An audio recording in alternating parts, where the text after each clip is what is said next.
Good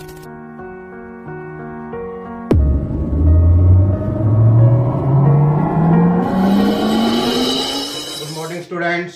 तो आज हम आपके समक्ष लेकर प्रस्तुत हुए हैं non defining clause, non defining relative clause.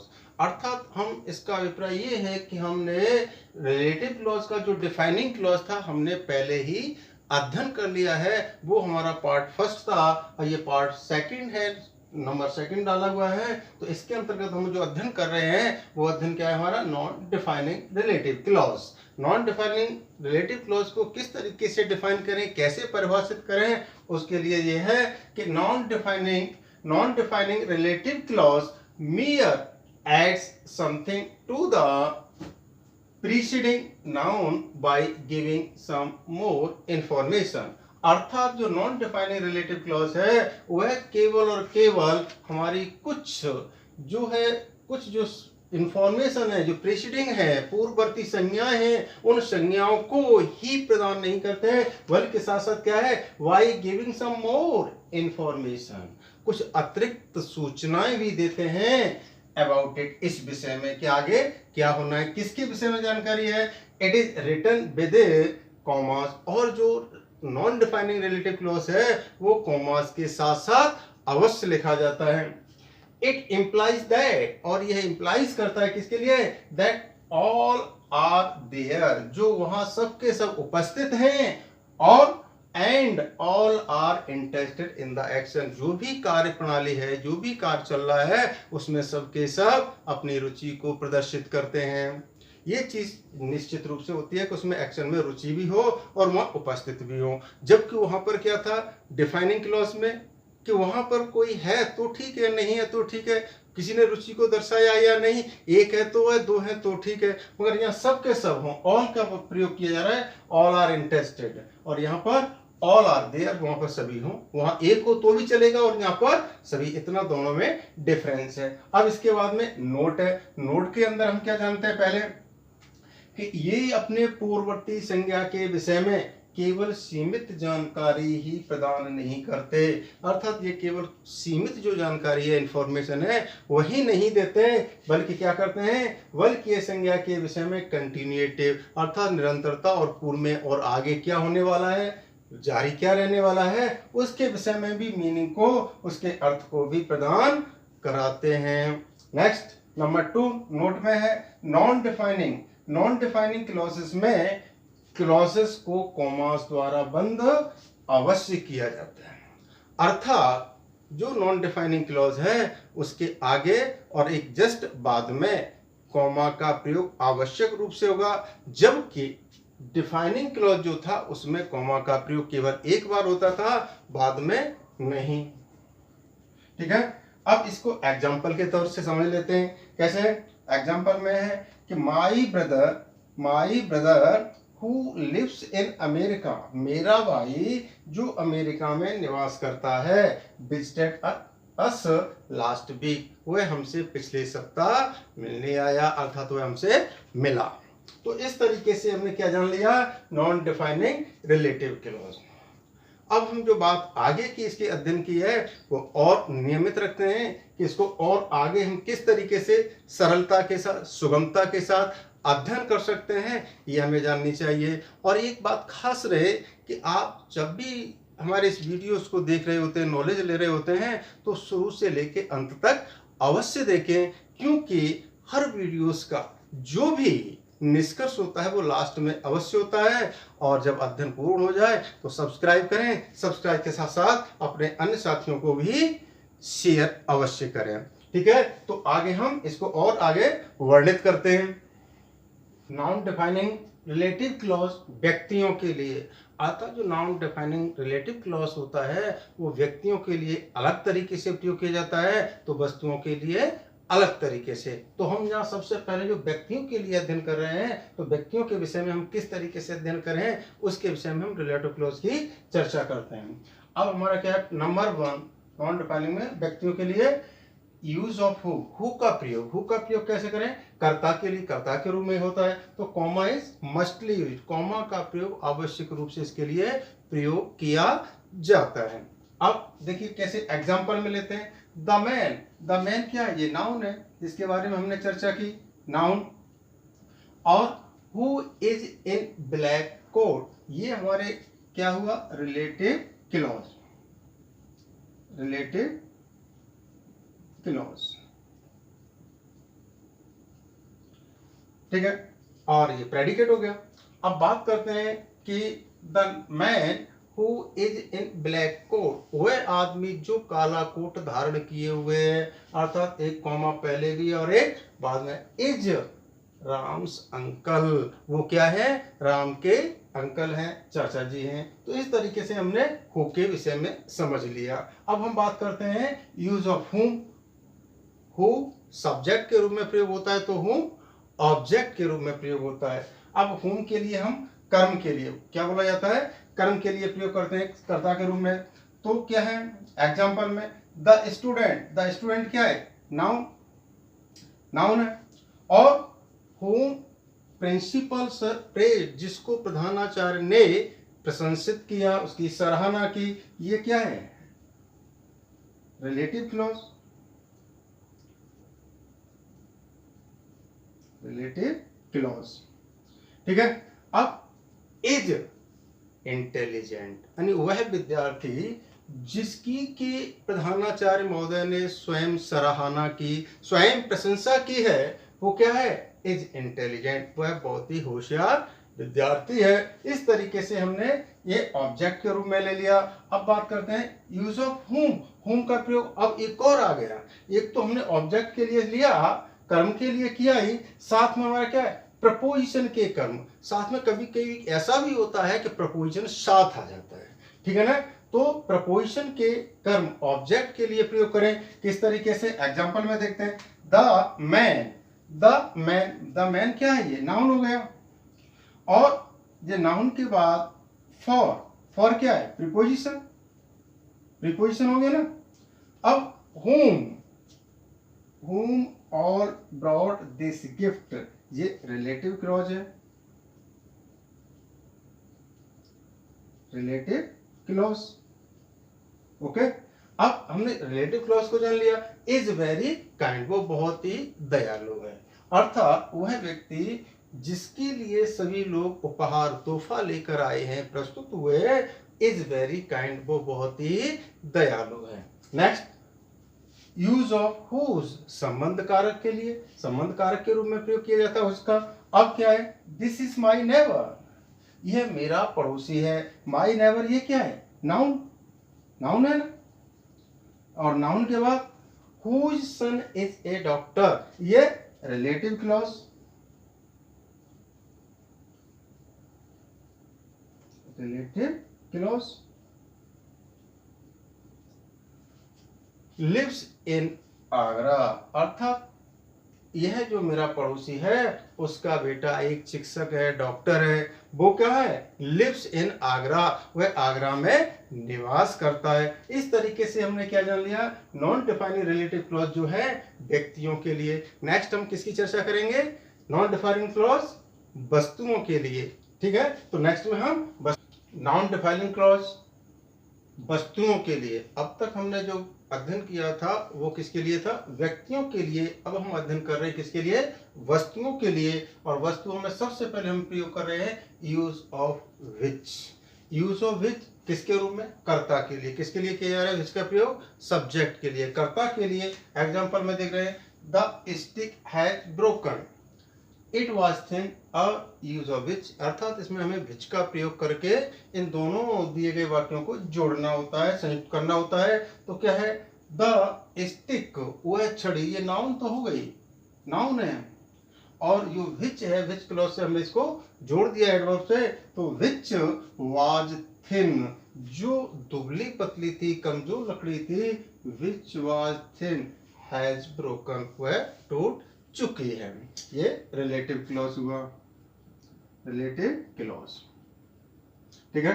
Next use of which, object के तुरंत बाद विच का प्रयोग। अभी हम किसके लिए कर रहे थे विच का प्रयोग? कर्ता के लिए। अब ऑब्जेक्ट के तुरंत बाद प्रयोग कर रहे हैं। दोनों में डिफरेंस, ये सब्जेक्ट के लिए था, सब्जेक्ट के रूप के लिए, और ये ऑब्जेक्ट के तुरंत बाद। कैसे? My father gave me this book, मेरे पिता ने यह मुझे पुस्तक दी। इट इज वेरी इंटरेस्टिंग, ये बहुत ही रुचिकर है। कैसे सॉल्व करें? My father gave me this book, मेरे पिताजी ने यह पुस्तक दी, विच इज वेरी इंटरेस्टिंग। ये दिस बुक क्या है? ऑब्जेक्ट है। ऑब्जेक्ट हमारा मी भी था, ये इनडायरेक्ट ऑब्जेक्ट है, डायरेक्ट ऑब्जेक्ट है, तो हमने इस ऑब्जेक्ट के बाद विच का प्रयोग किया, जो हम कह रहे थे ऑब्जेक्ट के तुरंत बाद। तो ऐसा भी प्रयोग में किया जा सकता है। नेक्स्ट, यूज ऑफ विच, अब फिर से विच का प्रयोग। अब विच के प्रयोग में तीनों में अंतर क्या हुआ? ये कर्ता के लिए, ये ऑब्जेक्ट के बाद, और ये प्रपोजिशन के ऑब्जेक्ट के रूप में है। अंतर आया ना? तो अंतर यही समझ लेना चाहिए कि कहां पर कैसे डिफरेंस होता है, वह हमें सीखना होता है। आई राइट विद ए पेन, मैं एक कलम से लिखता हूं।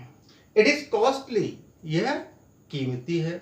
अब सॉल्व क्या किया? आई राइट विद, ये विद क्या है? प्रपोजिशन है ना, और जो प्रपोजिशन है इसके तुरंत बाद विच का प्रयोग किया, तो विच पेन इज कॉस्टली, मैं उस पेन से लिखता हूं जो कॉस्टली है।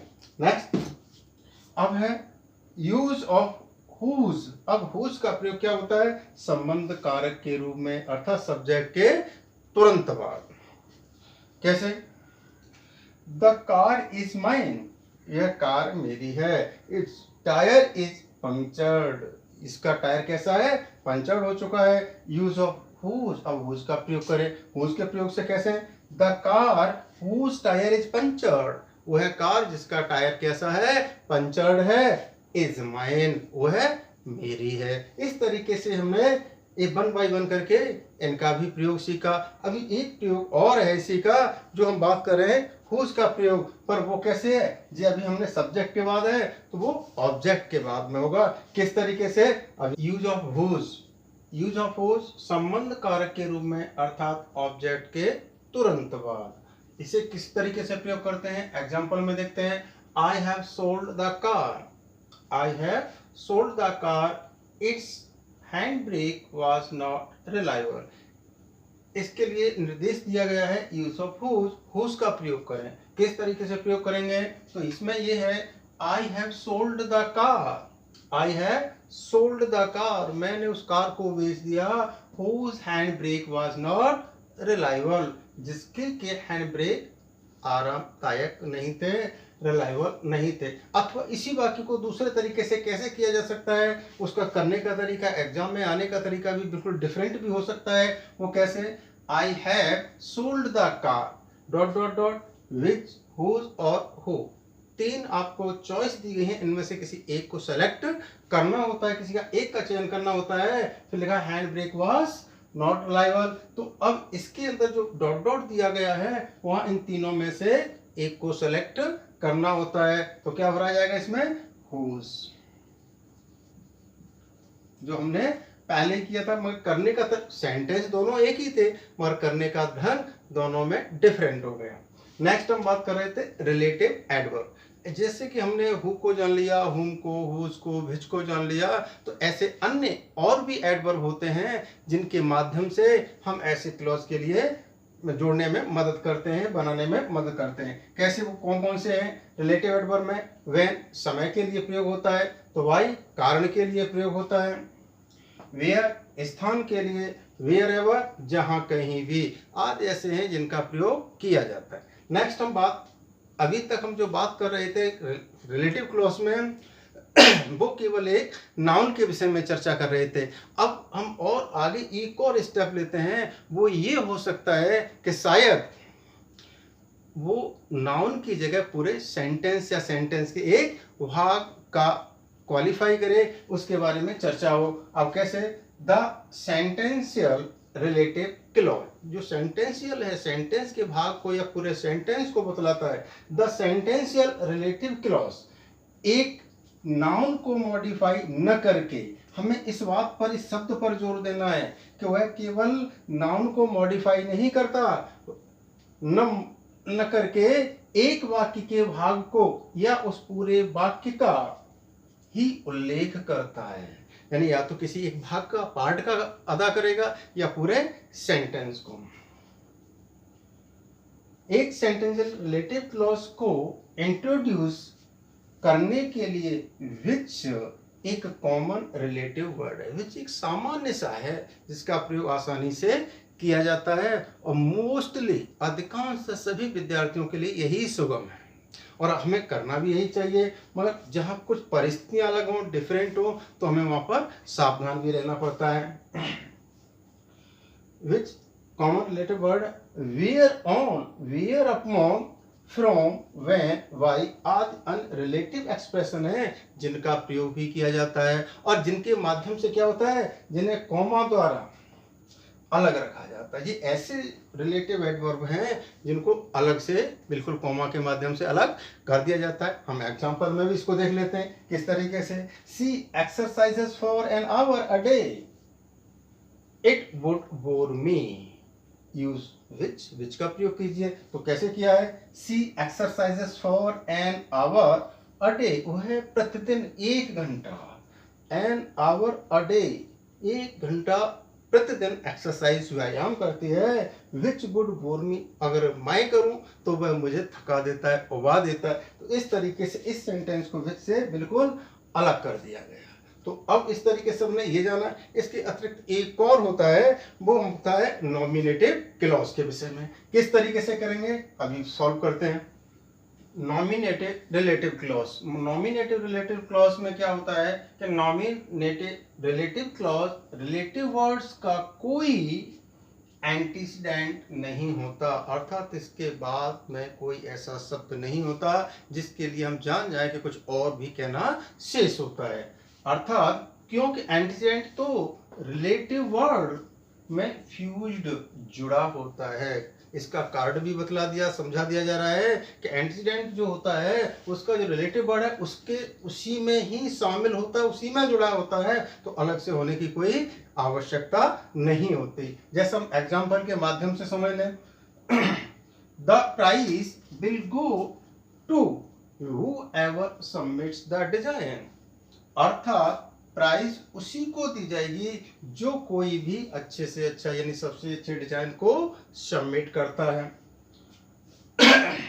My daughter is teaching me, my daughter is teaching me how, यहाँ हाउ और ये whoever इसी में ही जुड़ा हुआ है।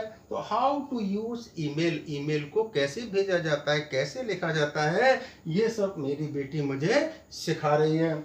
आगे, he says whatever he likes, वह वही कहता है जो वह पसंद करता है। whatever जो कुछ भी उसे पसंद है, जो कुछ भी है वह लाइक करता है, उसी शब्द को या उसी वाक्य को वो बोलता या कहता है। नोट इसमें क्या है, इनमें एंटीसीडेंट्स नहीं होते, अर्थात कोई भी एंटीसीडेंट नहीं है, इसीलिए इन्हें क्या कहा जाता है, इंडिपेंडेंट या फ्री रिलेटिव क्लॉज भी कहा जाता है। अर्थात इनको इंडिपेंडेंट या फ्री रिलेटिव क्लॉज के नाम से भी जाना जाता है। इस तरीके से हमने अपना रिलेटिव क्लॉज अर्थात जिसको कि हम मूल रूप से एडजेक्टिव क्लॉज कहते हैं विधिवत अध्ययन कर लिया है, समझ लिया है। आप शुरू से लेके अंत तक हर वीडियोस को देखते जाएं, समझते जाएं, तब आपके लिए एकदम सुगमता होगी। आगे किसी भी वाक्य को जोड़ने के लिए, उसमें यूज करने के लिए बिल्कुल क्लियरिटी हो जाएगी। इसी के साथ मैं आपसे फिर आग्रह करूंगा कि आप अपने वीडियोस को जो भी आपने ओपन किया है उसको निश्चित रूप से शुरू से अंत तक देखें, सब्सक्राइब करें और अपने साथियों को शेयर अवश्य करें। इसी के साथ आपको बहुत बहुत धन्यवाद। और अग्रिम सूचना में यह है कि इसके बाद जो आपका एक और क्लॉज है एडवर्ब क्लॉज, हम एडवर्ब क्लॉज का भी अध्ययन करेंगे। Thank you.